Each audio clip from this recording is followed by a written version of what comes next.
Yes, sir. Yes, sir. Yes, sir. We back with another episode of the Mike to Mike podcast. Come on, let's cheer it up, kids. And you know what? I am excited to be back with you guys. This is episode 13. Let's call this the Dan Marino episode because he was number 13. And I'm excited to be back with two guys that was on here last week. This is family. We got Cousin George back. Come on, let's cheer it up for Cousin George, kids. How you feeling, cuz? Feeling good. Once again, happy to be back. Let's make it do what it always do. Let's make it do what it do. I'm just so happy you back. And then we got my brother over here, Meech. Let's cheer it up for Meech, kids. Oh, yeah. How you feeling, Meech? What up, though? Feeling good. Happy hey, to be man, back. you know, it ain't no hard feelings from last week, is it? You good? Oh, no, I'm good. hey. You know, I rep my Cowboys next year. We good over here. Okay, yeah. I'm always going to rep. I like that, though. All right? Keep Super that energy. Bowl champions. Keep that same Coming energy. soon. I love it.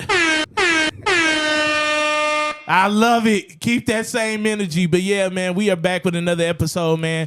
We so happy to be back with you guys. We got a lot. We got a jam-packed episode. And you know how we start off the show. It's called What's Hot, What's Not. So let's get into it.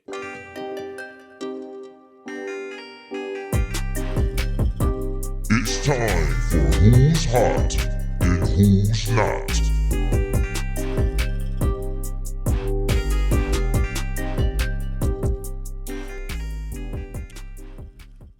So, you know, we always start with who's hot. And who's hot is a basketball team. Let's shout out the UConn Huskies, the men's team, for winning it all this year for the college basketball March Madness tournament.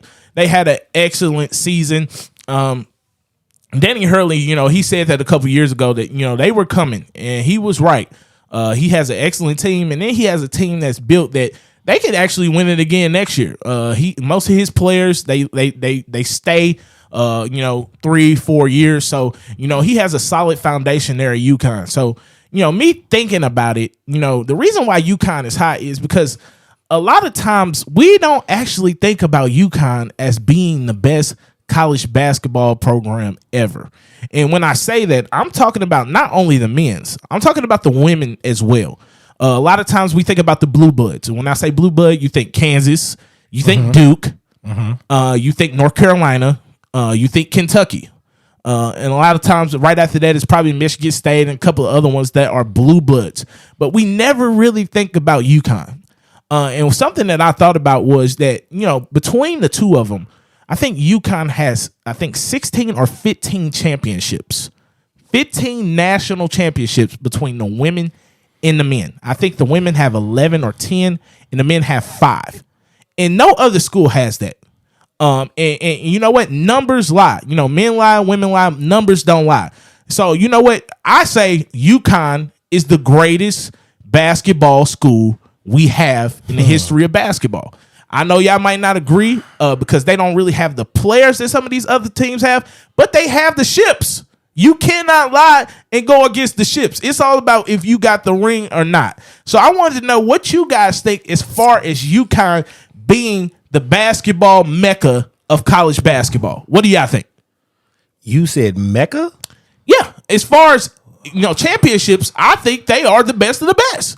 And you know what? Numbers do not lie, and I get that. And so the women have 11, and that's when Gino was dominating the women's game. Yeah. And so we respect those because he earned them. He won them fair and square. Right. And so the men, they are moving up that ladder, and with 15 and 16, like you said.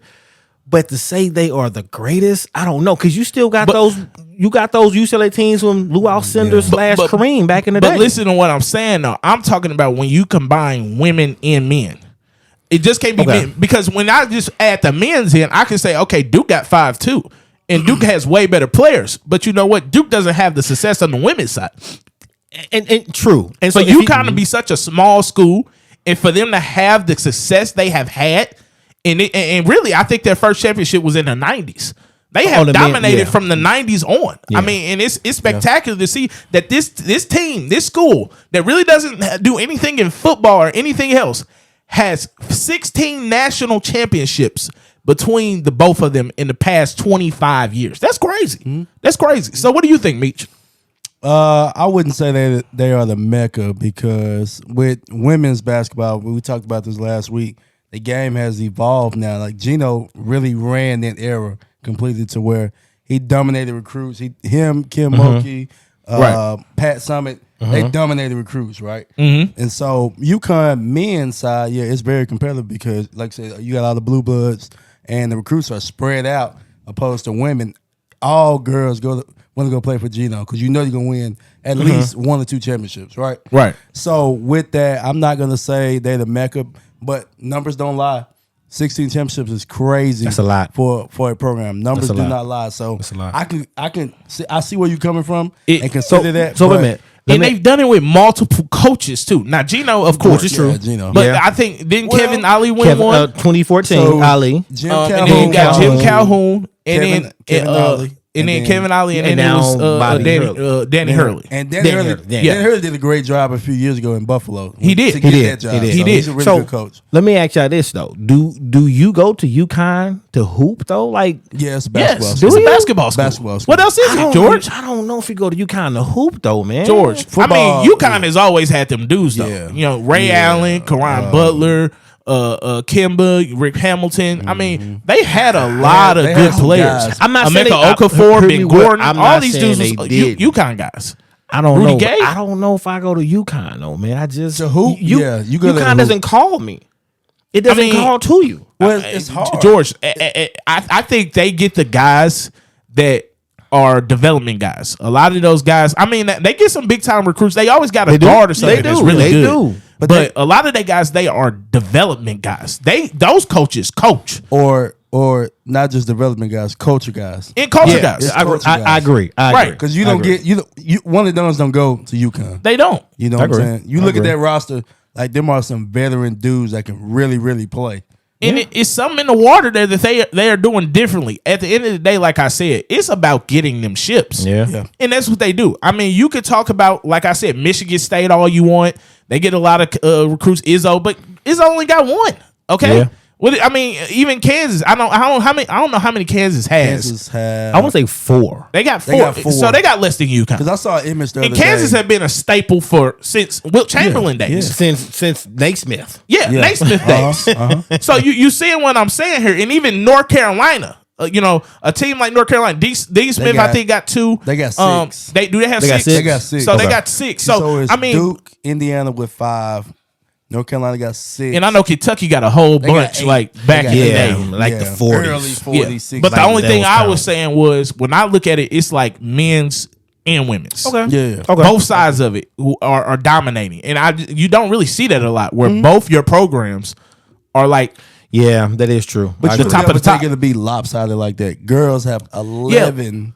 And right? it- and he's it- still coaching. and you know That's what? Crazy. that's crazy. The girls have 11. And remember back in the day, the girls had like a 98 game winning streak. Yeah. They didn't lose for Yeah. like 4 Yeah. years Yeah. straight. And it's that, just that- not starting to catch up with them now. yeah. And they had to do something because UConn, man, I'm like Gino. It seemed like he just wasn't gonna ever like. He was a cheat slow down. code. He's a cheat code. code. He really He was. was. So it was like now I love that Don Staley and all them are coming at him. Kim Mulkey has always been a good coach, but I just really think UConn is the best. So here's my thing. Let me ask you this one question: if it's not UConn, then who is it? And like you said, if the criteria is men and women, it'll have to be UConn. Because I don't know, besides Tennessee. But I just even but wanna- the Tennessee Nah, when but Pat Summer was there, but now the men don't have any Boys, championship, yeah. right? I would say Kentucky is probably the next. So best. you But- saying Kentucky? But that's all men though, because Kentucky women don't have any. But Right. they're normally pretty. But we good, just though. talking about if it's just men, who you take? Oh, just men? just men. The Mecca. Ooh, that's tough. Just men. I think it used to be. I would say it used to be North Carolina. But I Yeah. think Duke these past yeah. 10 years Yeah, Duke. has took it over. If you ask me, And I'm not trying to be biased. I'm a Duke fan, so I mean, yeah, that's it's no bias, but Coach no, K has been he's- Coach K changed his whole philosophy he too. won 5. All 5 of them Yeah. come from him. Because Yeah. first he was getting them dudes that was the uptight dudes, Culture guy. wearing the Yeah. collar, what I'm Yeah. saying, Yeah. Sperry's and all that, those type of guys. Yeah. Now you getting Yeah. them guys, you know what I'm saying, Yeah. and, got a little, hang time in the shorts and all that. You know what? I think the recruit that changed his perspective and program was actually Grant Hill.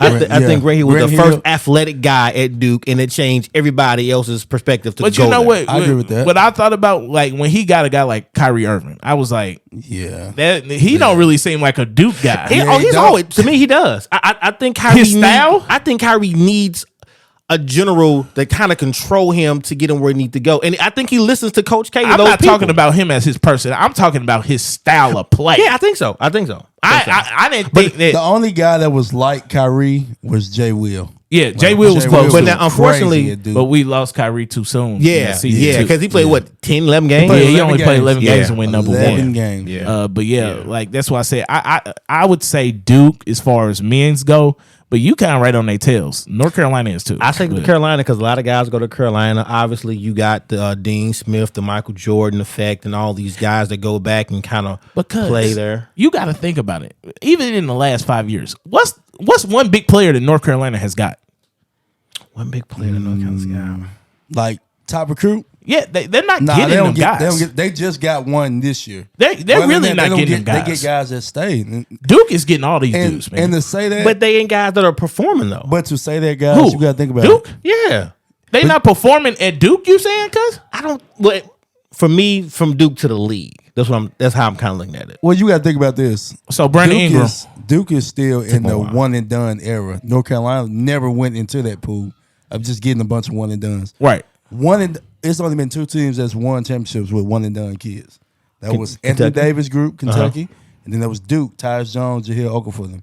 Other than that, you don't get one and done guys no more to win championships. Yeah, okay. So when you kinda have right. that blend of veteran guys and then a few, just phenomenal freshmen, then yeah. But other than that, you don't get them guys no more. All right. Okay. So that's what we're gonna go with on that. All right, so let's go on to the next topic, and let's go to the who's not. And we're gonna go into who's not this week, and it's a big topic that's going on this week. As far as the Angel Reese versus Caitlin Clark saga that's going on. Congratulations to the LSU women's basketball team. They won the championship this year. Much deserved. A gritty team. I love that LSU team, and I love that Angel Reese too. And I love Caitlin Clark. She's a really good player. But I just wanted to talk about something deeper that's been going on with these two. And it's something that has been going on for the last decades, probably 50, 60 years, is the great white athlete versus the great black athlete. A lot of times when a white athlete can do something a black athlete can do, like play basketball, and white athletes are really not expected to be great at sports like basketball, it's kind of like they are the great white hope, I guess. Anytime you see an athlete like that, it seems like they get special treatment. All right. So say like what Caitlin Clark did. Caitlin Clark was the first one to do the "you can't see me." All right. Nobody says anything about it. As soon as Angel Reese does it, now it's a big old thing. And you're gonna see the tweets. All these tweets that these guys are putting out here. It's so funny that it's a common denominator on what kind of person is putting out these tweets on a girl, actually a 20-year-old girl, college student in Angel Reese. It's white men, or some of them have Latino descent, but it's a lot of white men commenting on a 20-year-old basketball player disrespecting her, like Keith Olbermann and what he said. I don't have to repeat what he said. You're going to see it on the screen when we put it up there. But it's something that really bothers me, and I hope it changes, but it just seems like black athletes have it so tough to be themselves. And when a white athlete, like perfect example, a Larry Bird, he used to talk trash, but nobody ever said anything about him talking trash because, you wouldn't expect Larry Bird to talk trash, but he talked more trash than all of them. Perfect example in Tom Brady. When they look at Tom Brady talking trash, he's passionate. All right. He's a leader. He loves the game. That's why he does it. Desire. All right. And then when a guy like Odell does it, or T.O., he's a team obliterator. He's a cancer. team killer. Yeah. He's Yeah. selfish. He all about himself. But they both did the same thing on the sidelines. Both of them have done the same thing on the court. But it's just a portrayal of the white athlete versus the black athlete. And that is the sign of America. That is how you see that racism is still here. it comes in different forms. That's all it is. And it really is racism. And it's not a guess. What I'm trying to say is, how do we change that narrative? How do we change the narrative that everything that a black athlete does is looked at as bad, but when the white athlete does the same exact thing, is looked at as good and passionate, and he's just doing it to encourage his team? So I want to start with you on that, because how do you feel about this whole situation with the Caitlin Clark versus, Angel Reese situation? Obviously, I'm in the same boat as you.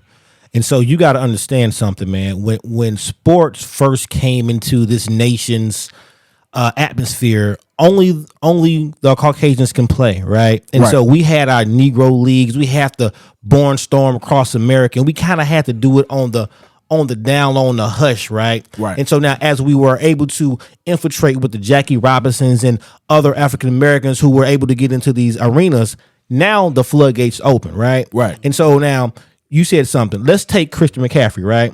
White running back. Oh, he is the standard, because they want to see him succeed, because all the brothers now took the running back spot. Back in the early 20s and 30s, when NFL was in its infancy, nobody cared to watch the game. And so now we came and took them spots and we elevated them. And so now they got to have something to hold on to. So now back to Angel and Caitlin. So them grown adult white men who talking to this 20-year-old girl like that are completely out of pocket. Out of pocket. Out of pocket. You don't talk to her like that. That can be your granddaughter or daughter, right? Right. And the cool part about it is, Kaylee even kind of said, hey, we trash talk. It's good for the sport. It's good for the game. Yep. And so, like you said last week, Angel from Baltimore. Yeah. Hey, Baltimore gets down, right? They're aggressive. They hard-nosed. They play hard. And so, again, let that girl do what she do. Let Caitlin do what they do, and keep it on the court. See, what other folks want to do is bring it out the court, and you see it cause chaos all across America. Exactly. All across America. Yep. What do you think about that, Meech? I think we have to take out these sports people on Twitter that want to be clickbait guys. They post a lot of stuff for clickbait. Right. So you got to stop looking at them as just product on a basketball court. These are people. Right. Yes. Right. These are human beings. I don't, black, white, Hispanic, Asian, whatever. These are human beings. You said it right. That girl may be the same age as your daughter. How would you feel if somebody called you that or said the things that you said about your daughter that's the same age? Yep. Right. Now, like Kaylin said, we trash talk. This is a competitive sport. What do you expect, guys? If I do this, I know I'm gonna get it back. She hasn't said anything wrong with it. Mm-hmm. Nothing. Right. Nothing. So why are you doing it? She don't need you to defend her. Right. Right. And so when you assassinate somebody's character the entire season, and one moment she lets it out, right? She deserved that. In any other sports history, the most vulnerable time for athletes is when they at the very top, right? Yep. Yeah. So why can't she do it in her moment? Let her be her. And you said something all season, like you said, they're assessing her character. She's this, she's that, she's that she's bad for the game. And so that's the pressure on somebody, especially 20 years old. That's a lot of pressure. So now I reached the precipice. I won the championship. I'm gonna let it all out. Yeah. And y'all gonna see me. Yep. And you know what? There's nothing you can do about it. How America looks at it is like Don Staley said, the big black bully is messing with the quiet white, meek white basketball athlete, which that's how America is looking at it. When they don't know that Caitlin Clark talks just as much as Angel Reese. If but not they more. only see that Caitlin Clark is this white athlete that doesn't say anything, and the big black girls that play on LSU are bothering her or taunting her. And to go deeper into that, why did we wait till after Angel Reese do what she did to bring up the point where the game before Kaylin waved off another girl? Yeah. Complete disrespect. Why was that not a segment? Yeah. The next day after that happened. Yeah. Right? And they looked at it as they didn't say anything. And it's just the same thing as what if Tom Brady was to do it. Yeah. Because again, Iowa, the heartland of America, right? Right. So again, oh my God, she's America's sweetheart, this, that, another. Oh, it's cute that she can wave somebody out. That's completely disrespectful. Right. Right? You guard that girl. You play your job. Play defense. Even Tom Brady in his last game, when he threw that interception, he slid to try to trip a guy. Yeah. we barely brought that up. We right? don't say anything about it. But let that been Lamar Jackson or Man, somebody. please. Man, Yeah. please. You know what I'm saying? Let it been T.O. Yeah, Any let of it been them. to you. Do y'all remember when Tom Brady broke the device on the side? He smashed it like the tablet. Smashed it, Yep. and it's all passion. Yep. Every It's time they passion. say, Passion. "Oh, it's passion," he's just passionate about the game. It's man. Tom Brady. He can get away with anything, but let somebody else do it. Let Odell do it, and they man. talking about Odell all week. Man, He no, won't have a we- job next year. Man, Yeah, please. he's a diva. He's this. He He's wouldn't have a that. job. You know, it's just these names we give players Yeah. when they're black players that are passionate about the game. And a lot of people don't understand. That's why I said they don't understand. They're not knowledgeable about, the backgrounds of black athletes. All right. Sometimes, their environments is what builds their personalities. Man, what? Yeah. So a lot of times when these kids are playing at the park and things like that, that's how they talk. That's how they we talk. talk Yeah, at the that's park. how they talk. And if That's you how don't you know. understand that, you know what I'm saying? You're just being ignorant because you don't understand that black America and white America are two totally different Americans. worlds. And Mike, I don't think they care to understand. They don't. Nope. Because think about it. And from Baltimore, Yeah. you got to be an absolute dog. You gotta be a every dog. day. She wouldn't be here. Just to survive. She would not be here on the stage if she wasn't like that. I seen something that's recently. She said she went to a high school across the street from a prison. yeah. Right? Think about that. Yeah. Right? So we know Baltimore is obviously an urban area city, low income, poverty. You got to survive every day. And you know what? This is what the Mike to Mike podcast is all about. I want to touch on topics that most people wouldn't touch on. Because the people need to know. And I hope somebody is watching this that didn't know and they learned something from this by us just having this segment. Like, okay, maybe I'll take that from it. Maybe she, maybe that's just how the way she was raised. It may, it's just trash talk. And Caitlin Clark knows it because she's been probably playing around black girls her whole life and black boys too, and giving them the business. Business. And that's why she came out and said, "Hey, that's what we do." Yep. And a lot of people don't understand that they've been trash talking the last couple of years because they were both in the same conference. She came from Maryland. Yeah. Angel Reese came from Maryland. Yeah. So her first 2 years, she was at Maryland in the Big Ten with Caitlin Clark. So they know each other very well. Yeah. That's what I hope people just learn. That, it ain't no difference between black and white when you on that court. You gonna have white people that trash talk, and you got black players that trash talk, and it ain't no different. And sometimes the white ones give it to them worse than the black. Worse, they do. Some of these white they can talk. They can really talk that trash. So that's just all I wanted to get into on that. And hopefully, it can change as time goes on. All right. So we're gonna get on to the next topic, and that is going to be Cam Newton, y'all. All right. And you know what? I hate to say it, but 2 weeks ago, George, we was right about Cam. Sometimes I'll be thinking, Florida Evans probably up there in heaven like, Cam. Like, here we go again. Here Cam comes again. He is doing it again. And you know what? Cam, he has this YouTube page. All right. And here's the thing, man. Cam was great. We all know that. He was great back then. But Cam is arrogant, y'all. Mm-hmm. Cam is very arrogant. And you know what? I'm going to actually read what Cam said because I don't like just saying, what I say. I'm going to read Cam quote for quote. And this is what he said. This is how I feel. There ain't 32 guys that's better than me. But I also know that I could also be a backup, and I'm willing to be a backup. All right. He said, there's a narrative that's out there that says, Cam does not want to be a backup. I never said I didn't want to be a backup. So I'm going to take this time to explain who and what situation I would want to be a backup to and for. And here's the quarterbacks that he said he would back up. Okay. Lamar Jackson, Josh Allen, Justin Fields, Deshaun Watson, Tua, Jalen Hurts, Malik Willis, Sam Howell, Aaron Rodgers. And then he gave 3 guys that's coming in the league this year that's going to be in the draft, and C.J. Stroud, Bryce Young, and Anthony Richardson. Here's my problem. Cam, you ain't got a job right now. You don't have the choice to to pick who you want to go to when you sitting at home doing absolutely nothing. And that's my problem is his arrogance. Okay. First of all, Cam, I don't think nobody's going to take you because you keep doing stuff like this. How about you just shut your mouth and let it happen? And whoever takes you is going to take you. But you do not have the right now. And you don't have the clout right now to be picking where you're going to go like you're Tom Brady or something like that. It does not work like that for you. And this is what we are saying about Cam. His personality is bigger than his game. Yeah. And he keeps continuing to show that after doing these YouTube videos and these podcasts and everything that he's doing. I just don't understand why Cam will just not be quiet and let the process happen for him. He wants to put all these quotes and stuff out here, and it's not making him look any better right now, I think, to NFL owners and management teams. Mm-hmm. What do you guys think? I'm going to start with you, Meech. Cam, my guy. Hey, Cam's phenomenal. Facts. Hands down. Facts. But I don't think he's ever moved on from the point of his regression, Yep. right? Like I don't think he ever really recovered from the season. He had all those concussions, and y'all said this 2 weeks ago. Cam has never been a great passer. No, right? He hasn't.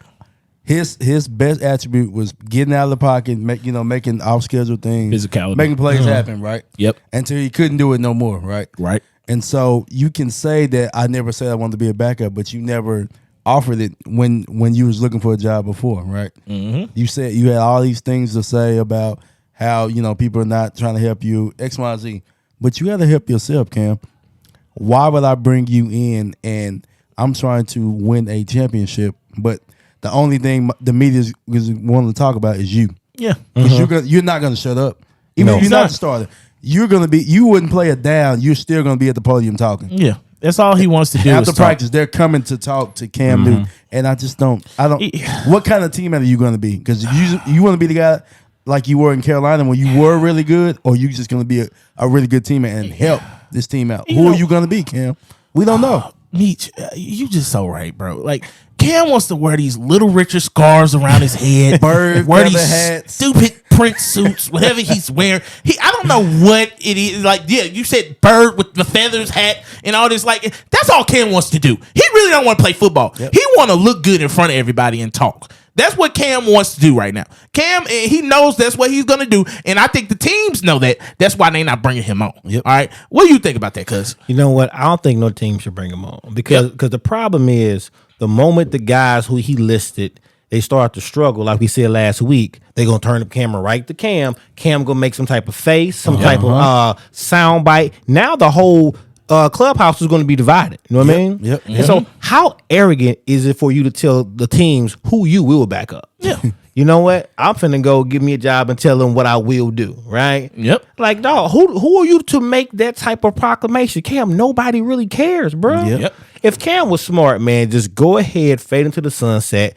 Go ahead, get your little statue out front of Carolina Panthers Stadium. Yep. Go back to Auburn, get your number 1 jersey, retire, and just kind of live out the Heisman fame and your decent Hall of Fame career. Yep. Cam, nobody's checking for you, dog. Chill out. And that's what I'm saying. Chill out, man. He remind me of Zeke because Zeke got humbled. Oh, I go play for Philly, the Jets, and Cincinnati. And washed.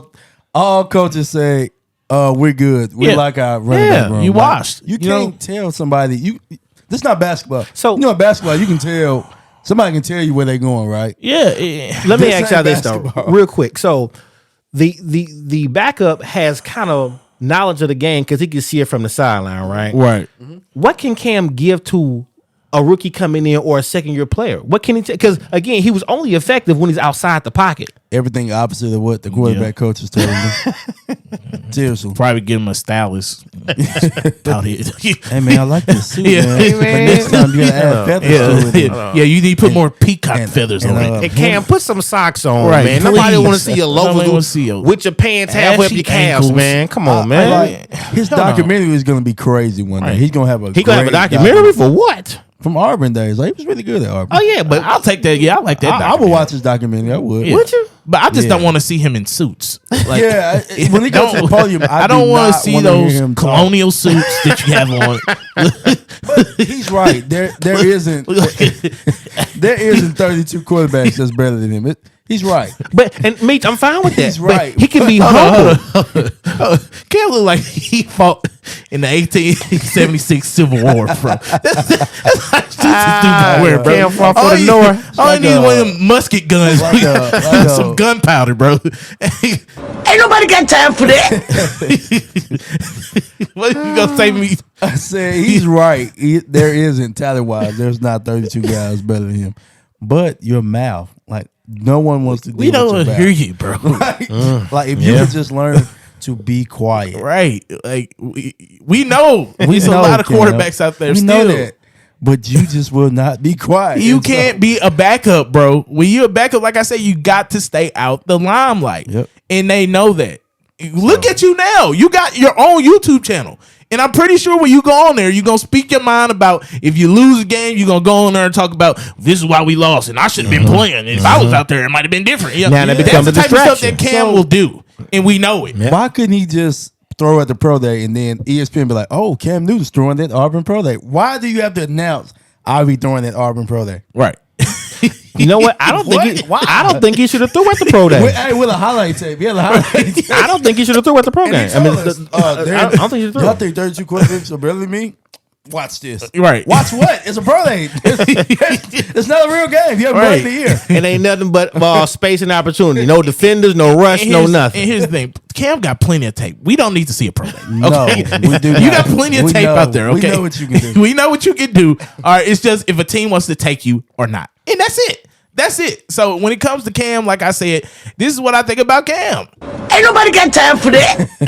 I ain't got time for you, brother. I Sorry, just bro. don't. I don't have time for you. All right, guys. So the next thing we're going to get to is the NBA updates of this week.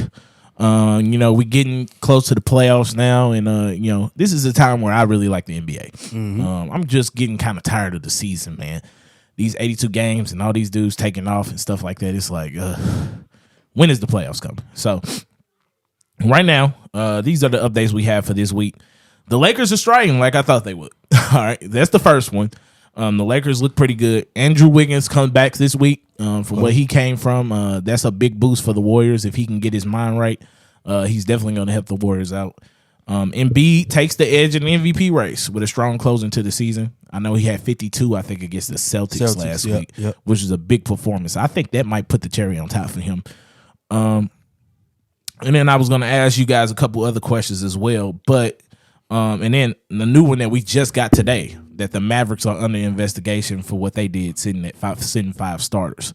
But all of that, what do you guys think about, how the NBA season is coming to a close and looking into the playoffs? What do you think first, cuz? I'm like you. I'm glad the season's coming to an end. Now let's get to what really matters. I think everything is kind of shaping up. Like you say, the Lakers looking good. I think the East playoffs already set. Everybody, their seeding's already been set. I think it happened last night. I think, and so I'm ready. I'm ready to get to the play-ins, man, and let's get to what really matters and see who gonna fight to win the NBA Finals championship. Yeah. I really like the Lakers' chances, and y'all know I'm not like the biggest LeBron fan, but I do like the way they playing. Most of the time, it's about how you just playing going into the playoffs. It's such a long season, and you see Denver. Like I said, Denver's just one of them teams where I think they're gonna get knocked out in the first round. If I do they get the too. right team. I do too. Malone said that. They are. He said, we play like It's this, the we're gonna same go home thing. first round. And you know what? That's where your leadership comes in. A lot of times you can have a great player, but if you don't have the right leadership, if you don't have a guy that can bring your guys together when you down 15, that will happen. And I don't think Jokic, I don't know if he's a leader. All right. I don't think he is. He's not very. When you look at some of these teams, you just like, I don't know if they actually have a leader on their team. And you need that when you go into the playoffs. You need leadership. Yeah. All right. Yeah. You need somebody to lead you into something. And if you don't have it, that's what's going to happen. So I really think the teams that are a little bit older and mature really have a good shot in the playoffs again. Like I said, the Warriors, everybody was looking at me like I was crazy. The Warriors, the Suns with Chris Paul and Kevin Durant, they've been there, done that. And then, like I said, the Lakers. I think those are the three teams that we're going to see out the West that are going to make some noise this year. Yeah. And then as far as the East goes, I like Boston and I like the Bucks. Yeah, I'm not interested in the East until the Eastern Conference Finals. Yeah. 'cause Yeah. It ain't gonna live up It like ain't the gonna be West. nothing. The West first round is gonna be crazy And then Yeah. because you may get the Clippers versus Phoenix in the first round. we got to talk about this. The Dallas Mavericks. Oh, How bad they've been. And like I said again, Luka is great. He gets all these stats and stuff like that. But is he a leader? Nope. Is he a leader? And then Mark Cuban brings in a guy in Kyrie Irving. And we know Kyrie's record. All right. A lot of times when Kyrie comes on this team, it's been a reoccurring thing where the team gets worse. And I don't understand it. But maybe it's because of Kyrie's personality. A lot of guys can't get that. And I don't know if Kyrie actually integrates himself into a new team. Is he one of those type of guys that, hey, let's go out to eat. I want to get to know you. Or is he one of those type of guys where he's going home by himself? And you know what? I would think Kyrie is the latter. He's the one that goes home by himself. He's not going to try to, get to know his teammates. The question is, do you want to go out to eat with Kyrie? No, I don't. No. I'm being honest. I don't want to talk about the world is flat and Choctaw Nation and all that other stuff he talks about. No, I'll pay. Exactly. And that has a part to do with it, though. When you talk about team chemistry, a lot of times the teams that are successful are the teams that get along off the court as well. Yeah. All right. You got to get along off the court unless you just one of those crazy talented teams. That happens sometimes. But, I just feel like when it comes to the Dallas Mavericks, they are just a huge devastation this year. It was absolutely horrible. It did not work. No defense, giving up 130 points a game. Yep. You got two great scores, but it's only one basketball, like they said. And I just feel like first to 150 points. But you know what? Also, I don't think Kyrie and Luka played a lot of games together. They one would play, the other wouldn't play. Yep. And I saw the stat. I think they were 9-16, 17 since they acquired Kyrie. I think in the last 10 games, they were like 2-10 or something like that. And I think Luka, like in the 4 quarters, he was playing only like 7 minutes. Yeah, which I don't understand that either. I don't understand what they were doing with that. But it's hard though with Luka. Like Luka is great offensively. He is. He does not work on his body. Look at his body. He doesn't. No, he doesn't. He's in terrible basketball shape. Like he feels like if he play basketball, he's in shape and I'm good to go. He's not. But he don't work on his body. He don't defend. He don't defend at all. He can't move. Yeah, he's not gonna move his feet. Nope. And you know what? One thing about it, this is the reason why Dallas is out the playoffs is who's gonna tell Luka anything? First of all, if Luka gets told anything, you know who he's going to. He's going right to Mark Cuban. Yep. And Mark Cuban, and whoever Mark Cuban is going to do anything he can to keep Luka happy. And that's the problem. Yep. That's the reason why you probably go see Jason Kidd go next, because Jason Kidd's like, hey, Luka, you got to play defense. Luka like, I ain't playing defense. Hey, Luka, go sit your butt down. I'm going to go tell Daddy that. Because Jay Kidd, he calls him out like, and as he should. He ain't gonna say it out loud, but he gonna. Yeah, he because Jason Kidd was that type of player. Yeah, for sure. And now he gonna get another year to coach him, but we'll see. Let me ask you this: if you are Mark Cuban and you have like this kind of year starting off next season, would you consider trading Luka to get assets before he walks away? Yes, that's a tough one. Yes, and the only reason why is because y'all know down here, the city loves Luka Doncic. Yeah. And he's a big time draw. But think about how far Dallas would be set back if they lose Luka.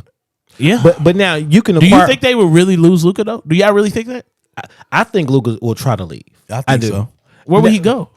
Denver. As crazy as this might sound. I thought he would team up with Jokic. Him and Jokic. Denver. But I thought Jokic would come here. I just thought that.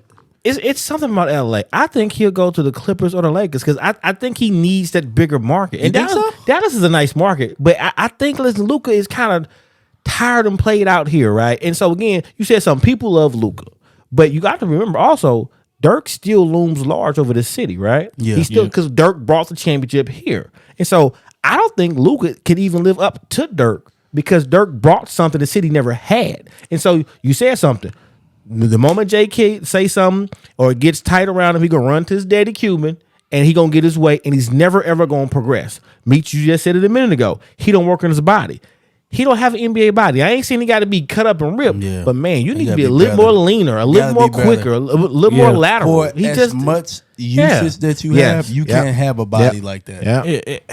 I think that's a tough one. I think he could leave. I'm not saying I can see it. I can see it, but and then again, I can't see it because Luka is a big time draw. I just don't think I think Mark Cuban just adores Luka Doncic. He have to reset. I think he does. He had to get a Deshaun Watson contract. Yeah, seriously. I think Mark Cuban is not getting rid of Luka Doncic because he's like, okay, what else do I have besides him? I mean, I have a guy that's probably going to be in the top 5. He's going to be an all-star every year. He's going to be a big-time draw for us. We're going to sell out on season tickets like they did this year. I'm looking at it from that standpoint. That's why I don't think they would let Luka walk. I really don't. And then he's still young, but he has time. But the way that they are coaching Luka right now, this is bad for everybody. You know, everybody. They are creating a monster with Luka. When you can't coach a team, that's why Tim Duncan and him was so successful, because Pop was able to coach Tim Duncan. All right, he was coachable. With a guy like Luka, when you telling him everything he's doing is right, and you don't have to play defense, and you good, just play on the offensive side and give us it. We'll figure everything else out and put all the guys around you to play defense. That's the problem. You have to be able to be coachable. And Luka, I don't think is coachable. He runs that team and he runs the organization, and he hasn't done anything. He's sitting at home with us. He's doing the same thing we doing right now. He might be down the street somewhere. We don't even know. Dude, they were just in the Western Conference Finals last year. Yeah, ain't that something? It makes it a fluke completely now. It does. You lose one guy, Jalen Brunson, and you get Kyrie, and you can't make the playoffs. Hey, and look, and Jalen is going to the playoffs. That's the same squad, but just for one guy. And you should have paid him money. You should have did that. You should have paid him money. Because Kyrie, his contract is up, right? Yeah. So now what? You and you know what? I think you don't never know what Kyrie's doing. Kyrie might he might say he going on a mission from God or something, and be gone to you gonna find Taiwan Kyrie or something like he gonna that. be in the Chinese basketball league over there. Knowing Kyrie, you just don't never know where his brain is thinking. He might just retire after. You don't know Kyrie. Boy. So they taking a huge risk with that one. And then another thing I wanted to ask y'all before we get off the NBA stuff is as far as people sitting down what do you guys think about that? Should we take the load management stuff out the game? Do you like the load management stuff? Because a lot of times, these people are still buying tickets. Okay? Yes. And ticket prices don't change. No. All right. But a lot of times they buy the tickets and none of their favorite players are playing in the game because of this load management stuff. You see a lot of teams now, they're sitting their players at the end of the season for some reasons, for good reasons, and other for bad reasons. And I just want to know, I really hate the load management stuff because you are playing basketball. Okay. Yeah. And somebody just worked 40 hours or worked a 50-hour week to get that extra overtime on their check to buy a ticket for them and their kids to go enjoy a game, to watch their favorite player, just to see their favorite player over there twiddling his thumbs on his phone in a suit or in street clothes. And I do not like it. I think it's horrible. I think if you're gonna play, you got to play every game, and that's what Michael Jordan said. That's another reason why I love MJ, because MJ said, "Hey, every time somebody just came and spent their hard-earned money to see me play, and I got to put on my best show every time I'm out there because somebody came to see me, and that means a lot to me." And I think sometimes now with these new age guys, man, they lose sight of that. Yeah, like I'm with you. I think load management is bad. So if you got 82, play 82 unless you're injured. I think you shouldn't take time off to jockey for position in draft status or even kind of rest players for the playoffs.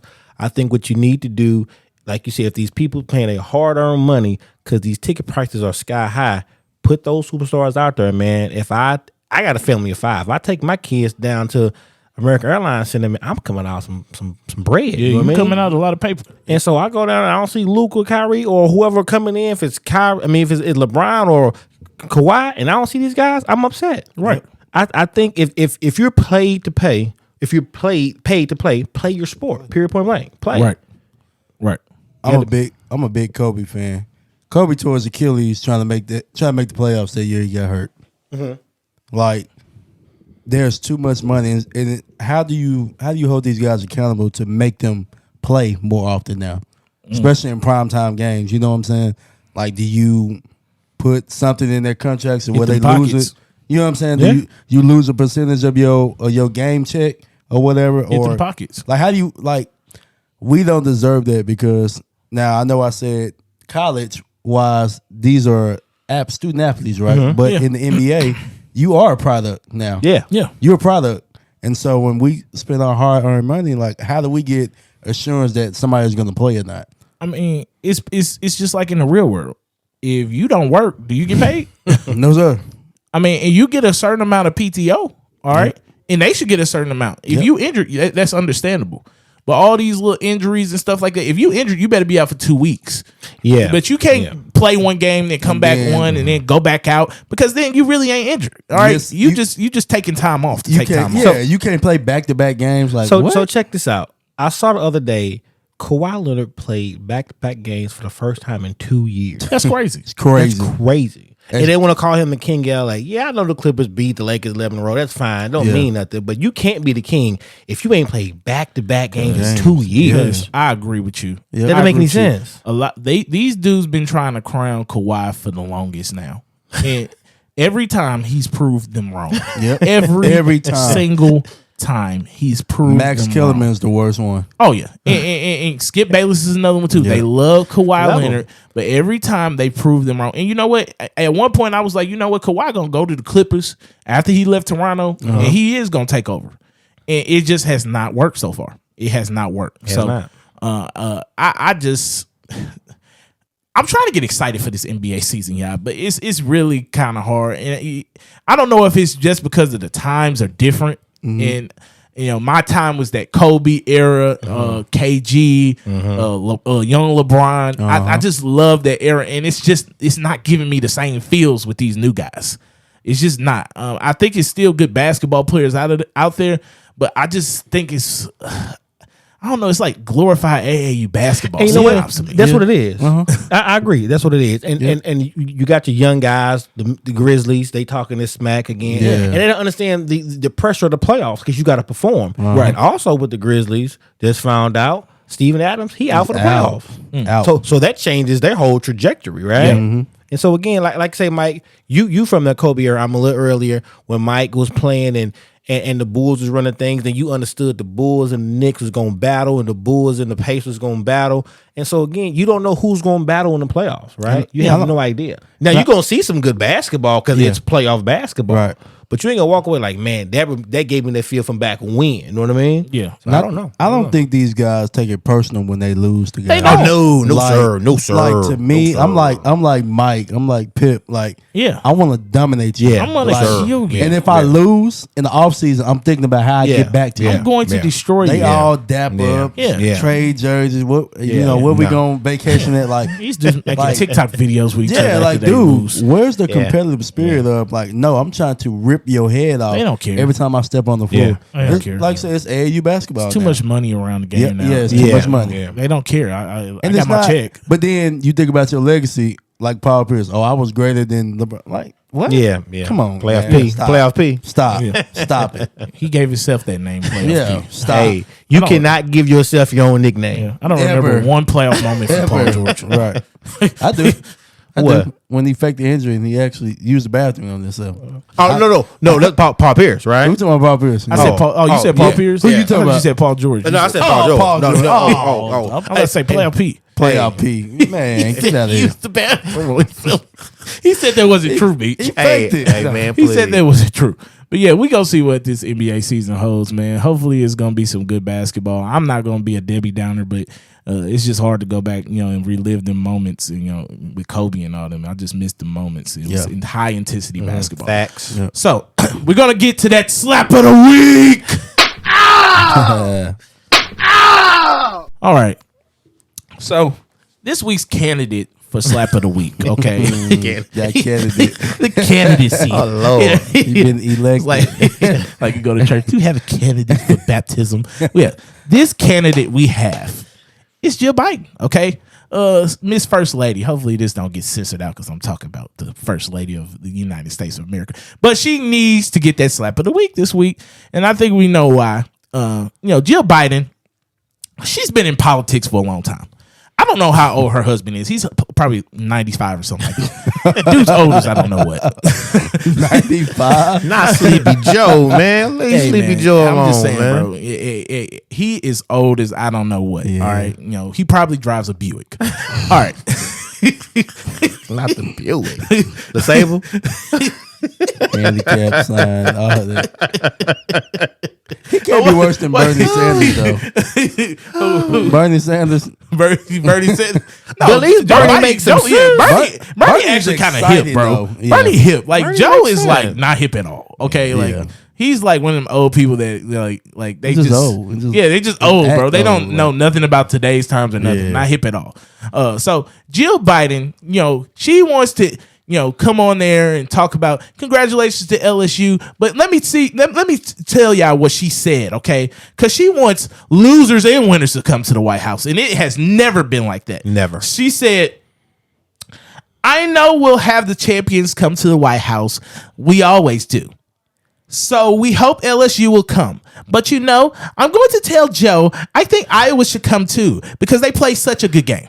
Wait a minute. Can I ask you a question? Was that your Jill Biden voice? Yes, that's how I think. Dr. Jill That's why Biden. she went in the You know what? room, the oval. you know what, bro? I cannot stand people that put doctor in front of their name. Yeah. If you ain't got a stethoscope or something like that, okay? man, hey, What are you a doctor of? Okay. She's an educator. Right. She- Only people I call doctors when I'm going to get my physician. Yeah, doc. Tell me what the update is. I don't want to call this lady doctor. What is she a doctor of? Doctor of the dummies is what I call her because this is the absolute dumbest thing I ever heard. In the history of the White House, you have never seen losers go to the White House. Now, all of a sudden, she wants to invite Iowa because they play such a good game. Iowa got beat by 17 in that game, Dr. Jill Biden. What was you looking at? Yeah. Dominated. I mean, whose eyesight is worse, your 95-year-old husband or you? Because that is absolutely horrible if you think that was a good game. A 17-point blowout was a good game. We know what it really is. Yeah. We know what it really is. Yeah. You feel sad for Caitlin Clark and all the little white girls at Iowa that got beat by the big bad bullies at LSU.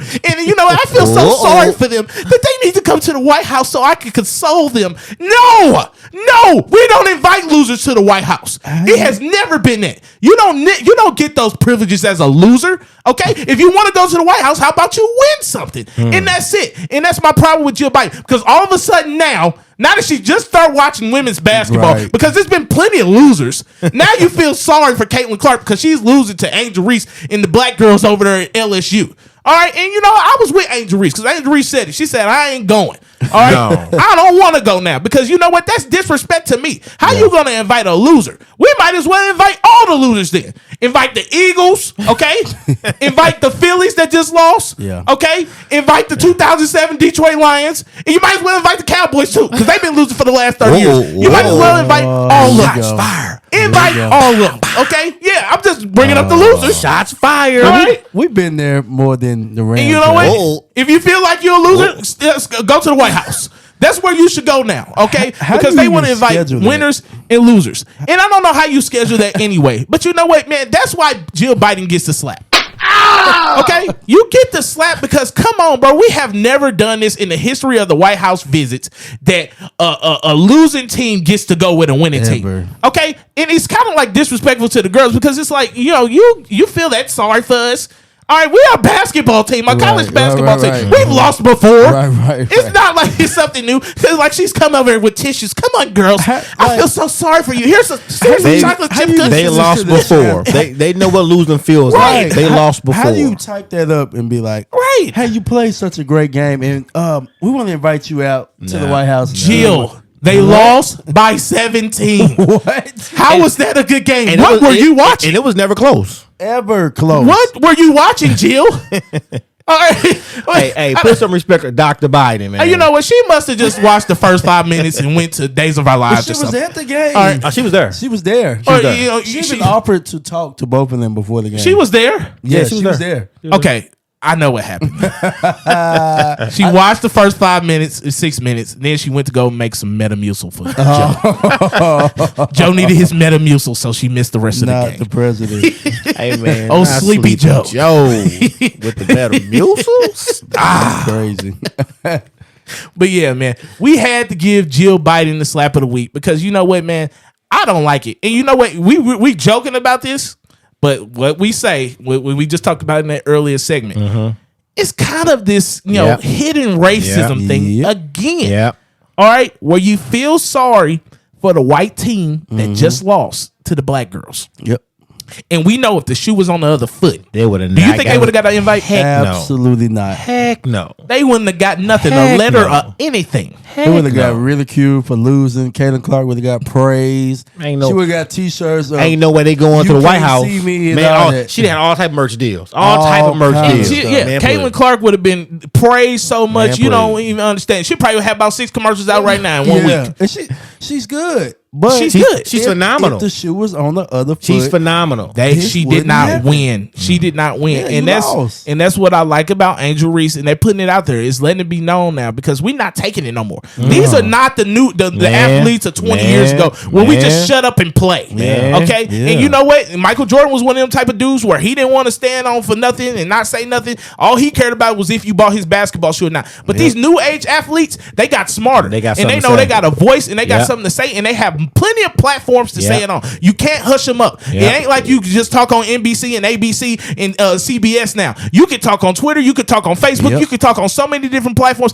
So you cannot shut the modern day athlete up. And that's what I love about today's times and these athletes today. Yes, the games might be a little bit different, but as far as them using their voice for change, I love it. Yep. I'm Agreed. absolutely loving Yeah, it. I'm for and you it. know And they what? should. I am. It's for a whole it. bunch of Angel Reese's out there. Yeah, it is. Yep. And it's going to Yeah, be it a whole lot more. Now that they Yep. seen Angel Reese Do do it. it Yep. and talk about it and say what she said and say, I don't want to go to the White House. Yep, yep. That's her opinion. And if she don't have to. She don't have to, because if you disrespect me, bringing a loser on, somebody that I just lost to, I just beat, and you talking about them instead of me, that's a problem. Yep. Okay? Big If you're problem. talking about them instead of me when I just beat them by 17 and you want to give them some consoling, that's a problem to me. And that's my problem I have with this Jill Biden, and that's why she's getting another slap. And that's it. That's it. Jill, come on, do better, man. Do better. You are the first lady. All right, I wouldn't expect that from you. Yep. All right, maybe Joe, because he's kind of senile, but not you. All right, not you. You're a little bit younger, Doc. Business, ain't Oh, Doc. Oh, Tough, Doc. tough on Joe. All right, I got one more segment for y'all, and I want y'all to think about this because I'm putting them on the spot, y'all. They got to think about this one. All right, so I just watched this show, and I watched all 3 seasons of it, but the Wu-Tang show was phenomenal. Okay. I really enjoyed it. I enjoy how RZA was pretty much the genius behind the show, and I enjoyed it from start to finish. And if you get a chance, go on Hulu and check it out because it's a really good show. You're gonna need some time to set aside because it is 3 seasons. They're hour-long episodes, 10 episodes each.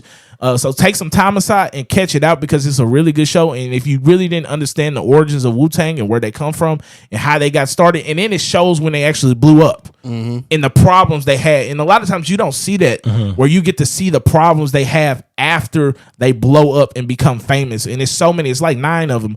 It's a really good show. But that got me thinking about something. All right. What is a documentary that you would want to see come out in the future? And this is one that I thought about, and I'm gonna let you guys make your decisions as well on which one that you will want to see. But here's mine. And it could be sports, it could be entertainment, it could be anything. Mine's is sports. I cannot wait till they make a documentary on the 2011-12 Oklahoma City Thunder. All right. I think that would be an awesome documentary to figure out what everybody was thinking. And for the first time ever, you had 3 MVPs in the league that came from the same team that did not win it and got broken up. It didn't come out with anything out of it. And I would think that would be an excellent documentary in the future to see, is a documentary on that Oklahoma City team because they had so much talent and really didn't do anything with it. So I would ask you guys, what is a documentary that you would want to see come out in the future that, you know, you would want to see? What you think, Meech? Sports wise, I want to say Golden State, their rise to a dynasty. That would be a good one. I think Draymond leading that thing, really give you the backstory on how they came up, how they were drafted, you know, with the Steve Kerr situation coming in. I think that will be a phenomenon because they're still writing their story now. That would be True. good. I'm a big Still writing documentary their guy. story. That's why Yeah, I asked, because like, yeah. I will watch documentaries all day. What you think, cuz? You know what? For me, I'm gonna stay in the sports arena, but I'm gonna go with football. For me, I would love to see a documentary on Randy Moss. yeah. think That would be Randy- dope. I That'd be think great. Randy Moss is the most phenomenal NFL player ever. I got him over Jerry Rice, and a lot of people think I'm crazy. This dude has so much talent. It was ridiculous, man. He run like the wind, jump like Superman, couldn't be stopped. And you know what? He's my favorite such a good player. one. I'm telling you, Randy Moss is the dude. Every blue moon, I'll go on YouTube and just look at his highlights. This dude couldn't nobody stop this dude, man. I actually like that one. Him and I like T.O. him. I would love both of their T.O.'s. documentaries. Oh my Those would be really good. You Randy know, Moss.